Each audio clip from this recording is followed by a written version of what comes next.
لا أنا كرات درارة قافي ساكن سادي بس أمانتتني جرتن يا بريس يا ربي صدار لا اسم مودي فما والله اسم تكو يعني اسم اللي انتو لفظي غلطتي ولت لابت القرآن خيس إنجلت جدي دي بس إني Taraan قولت في دي dhuftee jirti أكو من daqiiqaan إني ana ولت في دي جي an خنا ثلاثة an الزور والأسري خنا manaan إني jecha تاتي jara keenya na كرات dhageessani. غلطتي في دي قافي نسات دي بتي في الآن خلينا ننجو Daqiiqaan بس mama bayaan dhumtee bar tiyya amma yanniin qabadha. Dhumte haasawa silaa nuti akka sirraa hufeeneeti san sirreessu jira. Laalaa jara keenya haasawni sirraa hin jiru. Gaafiin deebitus hin jirtu. An amma fakkeenyaaf eenyu ebalu maqaa dhaheetiin kitaabtichallee boqonnaa 75 gubbattiin jeensii galee. Zamashkarii tafsiira zamashkarii boqonnaa 75 gubbatti ibi waan biraa dhiisisii galee. Tanaaf ani wanni niin isa gaafadhe easy gabaabduudha sii galee. Maqaa ahlu sunnati wal jamaa'a jiru kana eenyutu baasee kitaaba kam keessatti zamana kam eenyu kitaaba kam keessatti sii galee. Malee ahlu sunnaan akkana maarreen akkana maarree akka gartee kitaaba quraana keessan jirres nin beeka. Akka hadiisa keessan jirres nin beeka. Akka maqaa namni wali bocolee Yahudaan baaftee ta'us nin beeka. Yahudaa akka Yahudaan uummanni gartee Islaamummaa jibbuwaan kana moggaase. Annoo qaceellotti hin beeka. Awwan irraa hojjechiisaa gaamaadha. Taraan tiyya. No, no, no, no. Taraan tiyya. Taraan tiyya. Taraan tee Awwan kamii haasawina? obsaan nan dandeenya. Kamii haasawina? Yahudaa jetteen dubbatiin jaana haa rabbi sodaadhu qawli ergama rabbiiti Yahudaa. Akkamii haasawina? Dhiifama horoo. La Yahudaa jettee waa arraba dhiisa. Awwan taraa tiyya takka jala haasee jiran. Ustaz Muhammad jecha Ustaz Hamzaan jeerratti qabxii ni qabnaa Wallaahi wanni inni kana dubbate gabbuudhaaf. qabxii qabnaa jenne moo hin jenne? Yaa ofuma keessaniif sagantaa dubbattanii boqola Taraan jeetu tiyya haawisu. Qabxii qabu jirraa bar qabxii qabu jirraa bar asitti qabxii dabtara Aboo kanarra taraan qabu jirra tiyya jechoota Ustaz Hamzaan daqiiqaa fayyadamu. tiyya irra naa deebisaa. Amma saa Hamza irratti dubbatte si galee Irra naa deebisaa daqiiqaa tiyya. irra deebisiif irra deeffadhu. Ustaz Muhammad lammada yoon fi irra ka deebisu taate akka wanni itti ilaalamta. Saniifuu please nu obsa. Okay. Ammallee niin dubbadha. Yoo maqaa kana ummanni Yahudaa diin balleessuuf, diin bocoluuf, sanuu Yahudaa keessaa irra fokkottuu Yahudaa maqaa kana. Irra bocola Yahudaatiin maqaa kana baase. Mee ar yoo Yahudaan hin baafne jee ebaluutu baase. Mee ar isaan nama. Ebaluutu baase. Zaman akkanaa kitaaba kana ani peejii wajjin tuqeef zamashkarii tafsiira zamashkarii safhaa 75 jeeni. Mee ebaluu baase. Guyyaa akkanaa kitaaba akkanaa keessa katabe je'ee kitaaba san ol qabee na haa agarsiisu. Yoo kanan tahin maqaa kanan ummanni baase. Ummata gartee qur'aanni rabbii irruudha jiru. Amma fakkeenyaaf firqaan ahlu sunnati wal jamaa'aadha. Qur'aanni rabbii irruudha jedhan. Dhalaan harma qullaa deemuu dandeessii jedhan. Ragaan isin garsiisuu danda'a. Hoggaa qophii tana fixanne mana kiyyatti haasa'uuf hin jiraadha. Kitaaba wajji fidee. Dhalaan amantii islaamaa keessatti dhalaan gabaraa harma qullaa deemuu dandeessii. Eenyu jaa ahlu sunnati wal jamaa'a. Ahlu sunnati wal jamaa'a keessaa ammaas dhalaan akka horii dhaabbattee gurguramtii. Dhalaa tana harma faa qaqqabatanii hadiisuma jira. Kitaaba keessa harma faa qaqqabatanii obboleessa keenya eedee jechuu ture. Kitaaba kana yooniin bitee'an utaanii hin naqatin jechuu ture. Maamma bayaan wanni nan jaaladhuuf hoggaa haqa harkee haqa irraa maqu sii galee. Kitaaba kana yoo nan bitee utaanii hin naqatin jechuu ture sii galee. Viidiyoo isaa bira jirti. Taraan tiyya.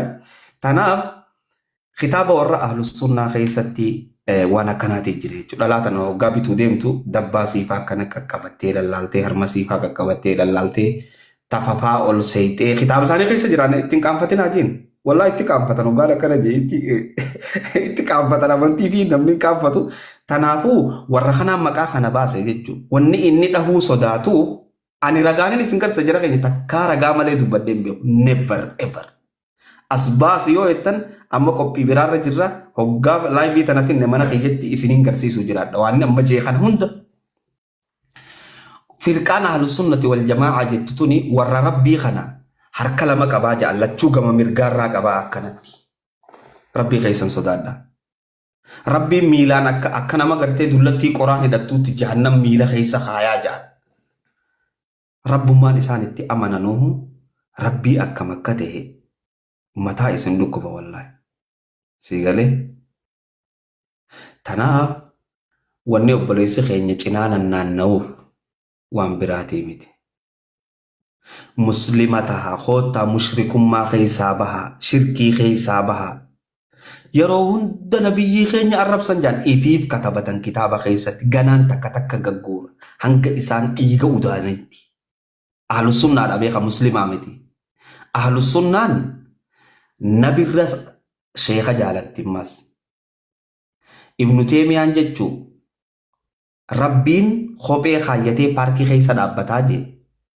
kitaaba isaa safhaa 210 irratti rabbiin kophee kaayyateeti paarkii keessa dhaabbataa lamni sodaata hoggaa waan kana jiru rabbiin mataa firiis godhatee dhaabbataa jaa kitaaba isaa talbiisul jahmiyaa kitaaba jiru safhaa 209 gubbatti billaahi alaykum rabbiin firiis godhata aboo rabbiin firiis godhata hin aarinaa mee hoggaan akkana jee kitaaba keessan keessa jirti gama rabbii koottaa wallaahi wa billaahi yoo isin rabbii firiis godhatee kophee kaayyatee achi dhaabbatutti amantan alaa kulli haal waa hedduu haasa'uun nan barbaachisu firqaatana jechuun firqaana nama irraa haasa'u jiru ahlus sunnati wal jamaa'a jechuun tuni irra warra rabbi arrabsuu keessaa takka wallaahi wa billaahi namni akka isaanii addunyaa tanarra dabre hin jiru rabbi arrabsuu keessatti ibi yahudaan isaan biratti akkasin rabbiin arrabsine tanaaf wanni isaan maqaa kana obboleessi keenya himuu sodaatuuf waan biraatii miti mee maqaa kana yaa obboleessoo mee yoo wanni tun waan bocola bazabazaa hin tahin ebaluu godhe kitaaba akkanaa keessatti zamana akkanaa ji'inaa himi maa sodaatta hay ani muslima ahlus sunnaa miti muslima warri taappellaa ahlus sunnaa qabu waan kana himuu ni sodaata maqaa namicha kanaa deemu tole Jin hindi batina deke kumana kabadi fama jin deke kan kenya ada munto deke katen nafa ammo oso deke kanan kamne turat wallahi islam rabbitan isin ulkenna malif rabbitan ul isin ulkenna da beitani hasawa sayro jalqaba ani rabbi fi nabi muhammad mare tafsiran nama tokko hin qebalu nanje tanako bakabada zamashte nafij rabbii fi nabi muhammad malee hin qeebalu naan jechaati nama biraa naafid jecha qowwaasan akka gartee nabi muhammad hin jenne akka rabbiinis hin jenne isinillee ragaa akka naa baatan gaafii akkam zan naan deebifnu quba qabaadha ani immoo ofun isaat ofirratti ragaa bee waan ta'eef tana bakka tan akka naaf hubattan isaatiitti siif deebisee naan jee laala achirratti namtichaan tafsira fideef naan jee ofii isaatiif nama tokkoon qeebaluun naan jee tana naa qabe maal jette dubbatu feete guutaa kan jaqee kan naan qabamne waan ta'eef asoo isin ittiin fufne akka naa goonu daqiiqaan qabamee jira malee qabamee hin qabamne laalaa osoo daqiiqaan hin qabamne isaan hin ta'u Hamza waggaa fi yaada kan kee baatte nama dhiibuun barbaadin uummataa jira. Indee hayyadduu badoro. Ustaaz naan qabinaa jee guutaa kaasoo naan qabne nin dubbadha jee dubbatee miti homaan qabu. Wanni jechuuf adda dhiifama wajjin ani duraan dursee isin lachuututu isiniin galateeffadha. Sa'aa ta'e san fudhattanii dhuftanii asirrattuun wajjinuu waan kana haasofitanii hawaasa durallee dhaabbattanii akkanatti tasgabbiidhaan waliin dubbachuu keessaniif hedduu takka gammanna. Lamata deebii sagantaan teenya karaa xumuraa deemaa jirti goolabuu qabna sagantaa tanallee. Jecha inni jee kanarratti osoo carraan kun naan kennamne goolabamuu qabna. Sii kannama. Dirqam sii kannina. Goolabamuu qabna. Hin goolabnu sii kannina. Goolabamuu qabna. Carraan sii kannama. Carraan sii kannama yaa. Bitaa kamee asumaanuu hawaasaaf illee dhaamsaan dhaama. Irra guddaa nuti hundinuu Ustaaz Maamad Bayaan yookaan MB ani namni niin ja'uuni hogguu hedduu namni itti mufata gizee inni haasa'u itti aarra maaliif itti aarra takka dubbii dafee si deebisuufadha lamada si afaanitti haqabu fakkaata akshinaan dubbata hogguu sanaati maaliif namni kun akkana taa'ettee loltee deebitee atilleen isaa afaan deebitee argii wajji goota sababa sanii jecha jechuudha lamada ammoo inni humaa amaluma isaati san anilleen baree fitiin jira humaa rakkoo hin qabu san rakkoo miti ani wanni niin jechuu fadhe sagantaan teenya tun karaa maaliif karaa biraan oofaa jirti beeyte asoo karaa biraan duraa hin deemne yoonii fi bakkuma tan irratti dhaabbannee Jantaa isa gammalee anaa miti jan takka ajandaa fayyarraan baane hamzuma habii. like wanni jechuu fadhe karaa biraa asoo nu duraa hin deemne nutummaanuu jaalalumaa fi kabajaan akkuma silaa teenyee waliin haasoo jirru kanatti Fayyee carraan naaf kenna isheen. carraanis isiniif kenname isin lachuutu kadhumaa waan dhumaatillee waan ati immoo daqiiqa ammaa tan ni fudhatta eegas booda isin lamaanuu waan dhumarra jettan maal isin lachuututu isinii kenname dhumarratti maal jechuu feetanii waan jiru takka jennee akkasi sagantaa arraan tana goolobne inshaallah atillee nuti cirtee hamzaanillee mana isaa banate eegas bakka biraatitti ka walitti deebitan ta'a sagantaa akkasitti boodarratti abdeen nuuf xumuraa yaada ja'uun kaase yoonii fi balleesse dhiifama naa godha. Amma bayaan. Laalaa uummanni akka argan amma carraa isaatiin naa qabe hamza.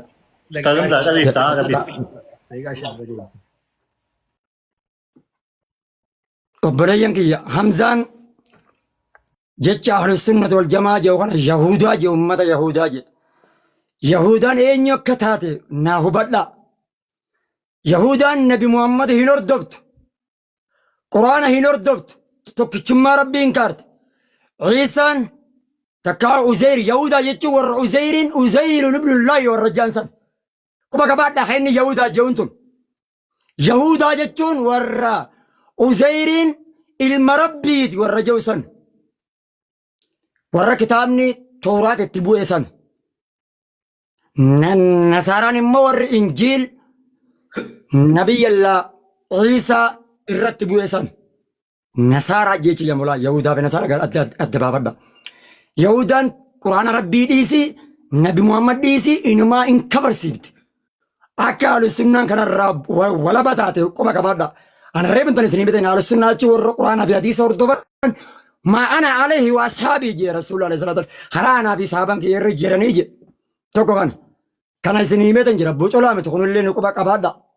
Gama biraatiin osoo salaata zuurii fi asrii fi ishaayii fi magriba kana kallattiin quraana keessaa qabidu ta'e wallaahi ahlusunnati wal jamaan tun hamzaadhaa deebitee jirti. Tana qabdi tana bira qotu. Gama biraatiin Muhammad Bayaa waa'ee Albaanii irratti rabbi dhiifama naaf haa godhu malee andogongo. Sheekul imaamu Naasiruddin Albaanii tuttuquu abaddan hin barbaadan ulamaa irratti arraba hin dheeradhoon.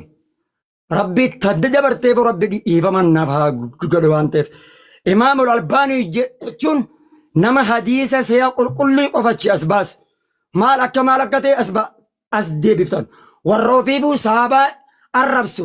Lakki jarri kun kijiban jaanii raddii waan isaan deemaniin kana da'iifa irraa godhee harkaa irraa balleessu irraa. Kana kan gama biraatiin Sheekul Islaam irrallee kijiba kaa'e. Sheekul Islaam illee akkasii miti abadan. Tana quba qabaadhaa bira naattara. Akkuma inni Sheekul Islaam Teemiyaadha.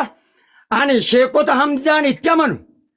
Kan harree argee meeshaa isaa kaafatee nama qaambachiisaa xabaqaatul kubraa meeshaa isaa dhaabee akkanatti jarana lubbuu xiyyeef qabuu hin danda'u.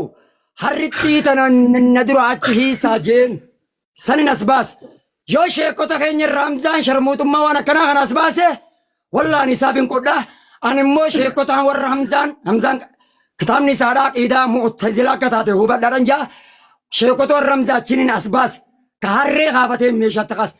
Lammaffaa sheeka isaaniiti intala hadiraa keessatti intala siyaamee qaama isaa huccuurraa yaafatee qabiyyee meeshaa xiyyatana siini qubsitii jeen lala akkasi qubsitiif hin qubsine sheekota warra Hamzaati.